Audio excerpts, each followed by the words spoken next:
Hello everyone, क्या हाल है आप सभी का। और आज मैं एक्सप्लेन करने वाला हूँ नाउट शप्टन का एपिसोड नंबर 27। और फाइनली आज ये बैटल खत्म होने वाला है। तो अगर जानना चाहते हो कि ये बैटल कौन जीतने वाला है तो एंड तक जरूर देखना। और अगर आपने अभी तक चैनल को सब्सक्राइब नहीं किया है तो भाई जरूर से जरूर कर लेना, क्योंकि 1000 सब्सक्राइबर्स होने पर हम एक स्पेशल वीडियो लाने वाले हैं। तो एपिसोड की शुरुआत में हम देखते हैं कि साकरा को स्वर्ड लग चुका था। लेडी चियो भी नीचे गिरी हुई थी। फिर साकरा पूछती है कि लेडी चियो आप ठीक तो हो। या देखकर सासुर कहता है कि अभी दूसरों के बारे में सोच रही है। तो यह लो फिर वह स्वर्ड और अंदर घुसा देता है और कहता है कि तुम मेडिकल जाओ, तुम्हें पता होगा कि तुम कितनी बड़ी मुसीबत में हो। फिर शकुरा कहती है कि तुम चुप रहो और अपने मेडिकल निंजा से वह अपने चोट को ठीक करने लगती है। फिर हम देखते हैं कि लेडी चियो वो एंटीडोट निकालती है और उसे सीधा साकरा के पैर में लगा देती है। साकरा कहती है कि आपने यह क्यों किया लेडी चियो, और ये कहते लेडी चियो जमीन पर गिर जाती है। फिर सासरी कहता है कि ये लोग दूसरों की जान बचाने के लिए खुद को कुर्बान क्यों कर देते हैं। फिर साकरा वो स्वर्ड पकड़ लेती है और उसे निकालने की कोशिश कर रही थी। यह देखकर सासुर कहता है कि यह लड़की के पास तो बहुत ज्यादा ताकत है, अगर ऐसा ही यह करते रही तो मैं ज्यादा देर टिक नहीं पाऊंगा। तो सासरी अपना हाथ को अलग कर लेता है, फिर पीछे जाता है और कहता है कि अब तो तुम गई। यह कहकर सासरी अटैक करने जा रहा था, लेकिन तभी लेडी च अपना चाक यूज करती है, जिससे बाकी दो पपेट्स अपने स्वर्ड से सासुर को मार देते हैं। यह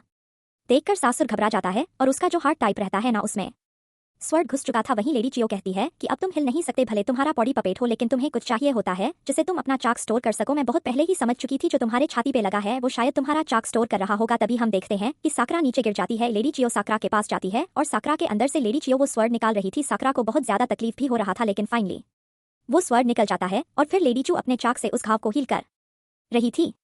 सासुर कहता है कि अब बहुत देर हो चुका है, उसको बहुत ज्यादा चोट भी लग चुका है, और मुझे यह भी पता था कि आप एक मेडिकल निंजा हो, इसलिए मैंने ऐसी जगह पे वार किया है जो हील नहीं हो सकता। फिर लेडी चियो कहती है कि मैंने पहले ही अपने मेडिकल निंजा से उस गांव को ठीक कर दिया है, लेकिन जो मैं अभी कर रही हूँ वो है रीएनिमेशन निंजुत्सु। ये सुनकर सासुर भी चौंक जाता है और कहता है कि रीएनिमेशन निंजुत्सु। फिर लेडी चियो बताती है कि यह जुत्सु मैंने सिर्फ तुम्हारे लिए बनाया था, मुझे सालों लग गया यह जू बनाने में, और यह जूसु सिर्फ मैं ही यूज कर सकती हूँ। फिर हम देखते हैं कि साकरा का आंख धीरे धीरे खुलने लगता है। फिर लेडी चियो बताती है कि यह जूसू करने से मैं किसी को भी दोबारा जिंदा कर सकती हूँ, चाहे वो कोई पपेट ही क्यों ना हो, लेकिन वो अब सिर्फ एक सपना रह गया। वही सासुर कहता है कि ये सब बकवास है। फिर हम देखते हैं एक पास जिसमें लेडी चियो और सासुर खड़े होते हैं और वो सासुर के मम्मी पापा कहीं जा रहे थे। फिर कुछ दिन बाद लेडी चियो को पता चलता है कि उनको व्हाइट फैंग ने मार दिया है। वहीं सासुर आराम से सो रहा था।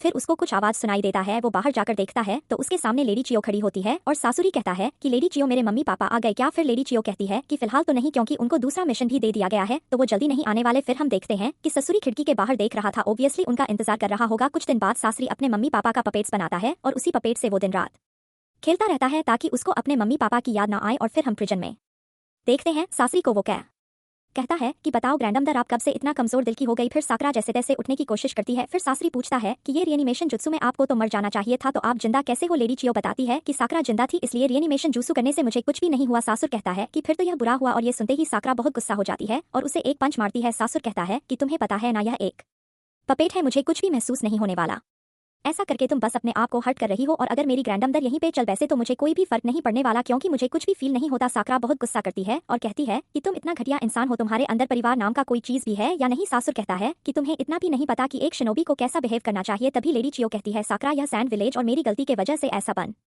गया है। सासरी कहता है कि आप भी अंदर से मेरे जैसा बनना चाहते हो, क्यों है ना। अगर रासा भी मेरी बातें समझ आ रही है तो मैं बता दूं कि यह बॉडी कभी सड़ता नहीं है, ऊपर से आप जितना चाहो उतना पपेट्स बना सकते हो। साकरा कहती है तुम पागल तो नहीं हो गए। फिर सासरी कहता है कि तुमने मुझे हराया है तो इसके बदले मैं तुम्हें एक रिवॉर्ड देता हूं। तुम रोची मारू के बारे में जानना चाहती थी ना, तो सुनो, आज से लगभग 10 दिन बाद ठीक 12 बजे तेंजिन ब्रिज पर चले जाना। साकरा कहती है कि वहाँ क्या है। सासुर कहता है कि रोजमार का एक फॉलोअर मेरे लिए काम करता है, वो वहाँ मुझसे मिलने आने वाला है, लेकिन मुझे नहीं लगता। और तभी हम देखते हैं कि सासुर का बोलना बंद हो जाता है। साकरा कहती है कि लेडी चियो फाइनली हम जीत गए, लेकिन लेडी चियो कहती है कि नहीं साकरा, जब मैंने उस पर अटैक किया था तो वह डॉज कर सकता था, लेकिन उसने नहीं किया। फिर हम देखते हैं रूट को और वो कहता है कि ससे आप रेडी हो, और फिर काकाशी कहते हैं कि हाँ बिल्कुल, और उनका सारंगन कुछ अलग ही दिख रहा था। और यह एपिसोड यहीं पर खत्म हो जाता है। तो अगर आप जानना चाहते हो कि टीम काकाशी दाइदरा को हरा पाए या नहीं तो चैनल को जरूर सब्सक्राइब कर लेना। तो मिलते हैं अगले एपिसोड में, तब तक के लिए बाय बाय। यहाँ वीडियो के लिए हिंदी में उपशीर्षक दिए गए हैं।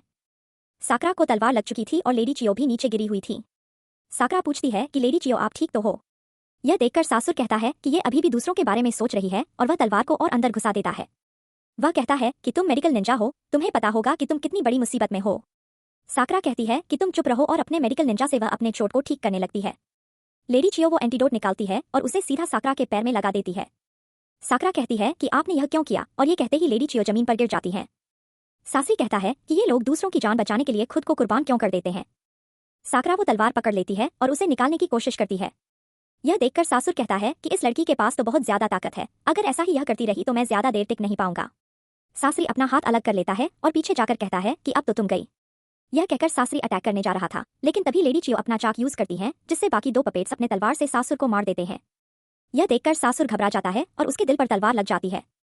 वहीं लेडी चियो कहती है कि अब तुम हिल नहीं सकते, भले तुम्हारा शरीर पपेट हो, लेकिन तुम्हें कुछ चाहिए होता है जिससे तुम अपना चाक स्टोर कर सको, और मैं बहुत पहले ही समझ चुकी थी कि जो तुम्हारे छाती पर लगा है वो तुम्हारा चाक स्टोर कर रहा होगा। तभी हम देखते हैं कि साकरा नीचे गिर जाती है। लेडी चियो साकरा के पास जाती है और उसके अंदर से वो तलवार निकाल रही थी। साकरा को बहुत ज्यादा तकलीफ भी हो रहा था, लेकिन आखिरकार वो तलवार निकल जाती है और फिर लेडी चियो अपने चाक से उस घाव को ठीक करने लगती है। सासुर कहता है कि अब बहुत देर हो चुका है, उसको बहुत ज्यादा चोट भी लग चुकी है, और मुझे यह भी पता था कि आप एक मेडिकल निंजा हो, इसलिए मैंने ऐसी जगह पर वार किया है जो हील नहीं हो सकता। लेडी चियो कहती है कि मैंने पहले ही अपने मेडिकल निंजा से उस घाव को ठीक कर दिया है, लेकिन जो मैं अभी कर रही हूँ वो रीएनिमेशन निंजुत्सु है। यह सुनकर सासुर भी चौंक जाता है और कहता है कि रीएनिमेशन निंजुत्सु। फिर लेडी चियो बताती है कि यह जुत्सु मैंने सिर्फ तुम्हारे लिए बनाया था, मुझे सालों लग गए ये जुत्सु बनाने में, और ये जुत्सु सिर्फ मैं ही यूज कर सकती हूँ। फिर हम देखते हैं कि साकरा की आंख धीरे धीरे खुलने लगती है। फिर लेडी चियो बताती है कि ये जुत्सु करने से मैं किसी को भी दोबारा जिंदा कर सकती हूँ, चाहे वो कोई पपेट ही क्यों ना हो, लेकिन वो अब सिर्फ एक सपना रह गया। सासुर कहता है कि ये सब बकवास है। फिर हम एक पास्ट देखते हैं जिसमें लेडी चियो और सासुर खड़े होते हैं और सासुर के मम्मी पापा कहीं जा रहे थे। फिर कुछ दिन बाद लेडी चियो को पता चलता है कि उनको व्हाइट फैंग ने मार दिया है। सासुर आराम से सो रहा था, फिर उसको कुछ आवाज सुनाई देती है। वो बाहर जाकर देखता है तो उसके सामने लेडी चियो खड़ी होती हैं और सासुरी कहता है कि लेडी चियो मेरे मम्मी पापा आ गए क्या। फिर लेडी चियो कहती है कि फिलहाल तो नहीं, क्योंकि उनको दूसरा मिशन भी दे दिया गया है, तो वो जल्दी नहीं आने वाले। सासुरी खिड़की के बाहर देख रहा था, उनका इंतजार कर रहा होगा। कुछ दिन बाद सासरी अपने मम्मी पापा का पपेट्स बनाता है और उसी पपेट से वो दिन रात खेलता रहता है ताकि उसको अपने मम्मी पापा की याद ना आए। फिर हम प्रिजन में सासरी को देखते हैं। वह कहता है कि बताओ दादी, आप कब से इतनी कमजोर दिल की हो गई। फिर साकरा जैसे तैसे उठने की कोशिश करती है। सासरी पूछता है कि ये रीएनिमेशन जुत्सु में आपको तो मर जाना चाहिए था, तो आप जिंदा कैसे हो। लेडी चियो बताती है कि साकरा जिंदा थी, इसलिए रीएनिमेशन जुत्सु करने से मुझे कुछ भी नहीं हुआ। सासुर कहता है कि फिर तो यह बुरा हुआ, और यह सुनते ही साकरा बहुत गुस्सा हो जाती है और उसे एक पंच मारती है। सासुर कहता है कि तुम्हें पता है ना, यह एक पपेट है, मुझे कुछ भी महसूस नहीं होने वाला, ऐसा करके तुम बस अपने आप को हर्ट कर रही हो, और अगर मेरी दादी यहीं पर मर भी जाए तो मुझे कोई भी फर्क नहीं पड़ने वाला, क्योंकि मुझे कुछ भी फील नहीं होता। साकरा बहुत गुस्सा करती है और कहती है कि तुम इतना घटिया इंसान हो, तुम्हारे अंदर परिवार नाम का कोई चीज भी है या नहीं।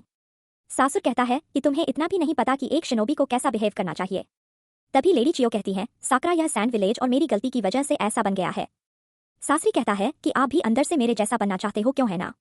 अगर थोड़ा सा भी मेरी बातें समझ आ रही हैं तो मैं बता दूं कि यह बॉडी कभी सड़ता नहीं है, ऊपर से आप जितना चाहो उतना पपेट्स बना सकते हो। साकरा कहती है तुम पागल तो नहीं हो गए। सासरी कहता है कि तुमने मुझे हराया है तो इसके बदले मैं तुम्हें एक इनाम देता हूँ। तुम रोची मारू के बारे में जानना चाहती थी ना, तो सुनो, आज से लगभग 10 दिन बाद ठीक 12 बजे तेंजिन ब्रिज पर चले जाना। साकरा कहती है कि वहाँ क्या है। सासुर कहता है कि रोजमार का एक फॉलोअर मेरे लिए काम करता है, वो वहाँ मुझसे मिलने आने वाला है। तभी हम देखते हैं कि सासुर का बोलना बंद हो जाता है। साकरा कहती है कि लेडी चियो आखिरकार हम जीत गए, लेकिन लेडी चियो कहती है कि नहीं साकरा, जब मैंने उस पर अटैक किया था तो वह बच सकता था, लेकिन उसने नहीं किया। फिर हम देखते हैं कि रूट कहता है कि सेंसे आप रेडी हो, और फिर काकाशी कहते हैं कि हाँ बिल्कुल, और उनका सारंगन कुछ अलग ही दिख रहा था।